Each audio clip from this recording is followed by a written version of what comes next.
that the case?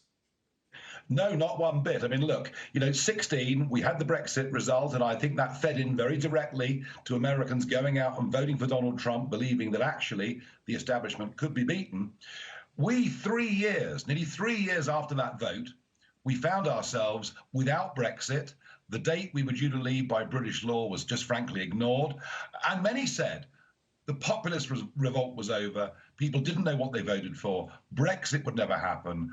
And we launched a grassroots revolt back against the establishment, which I was very proud to leave. And now we have Brexit. We're out. We're free. The deal may not be perfect, but it's a lot better than it was before. And here's the thing. 70% approval rating now for Brexit, 70%. And the rest of Europe is looking at that too.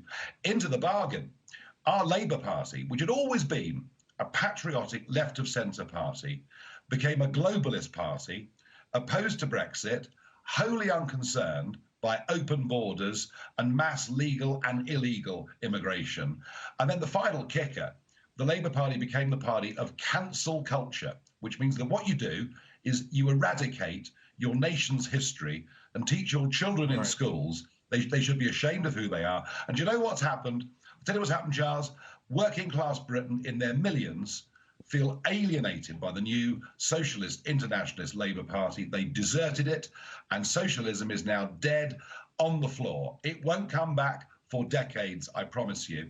And the reason I came to America to come on this speaking tour is I know that lots of American conservatives have virtually been in mourning for the last 6 months about the situation here.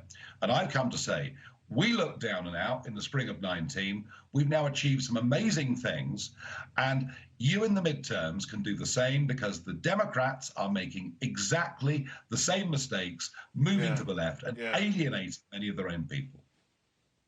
I remember even when this was working up, the Brexit movement, it was cast as a racist movement, as a xenophobic movement. And what I thought was really interesting is, my son goes to a college in London. I spent time over there. When I talked to people, they were like, listen, we're not, you just mentioned it wasn't even about necessarily just illegal immigration. It was the legal immigration under this European thing that allowed cheap labor that was pushing hardworking blue-collar workers out of the workforce. So, this is something that goes on around the world, and I don't think that problem's going to go away. And I do agree. I think this notion of doubling down on the name calling, everything is racist, is a bad move on their part, and I think they're going to drift even further away from the center.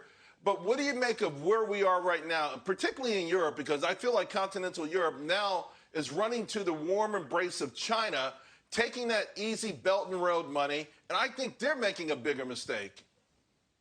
Well, look, I'm worried about China. Even Brexit Britain isn't completely free of China because, of course, the influence of China, the influence of that party, the Communist Party, and their money is all too great. You're right. I mean, Italy in particular has turned towards China in many, many ways, hoping that they'll be their savior. But I'll tell you this.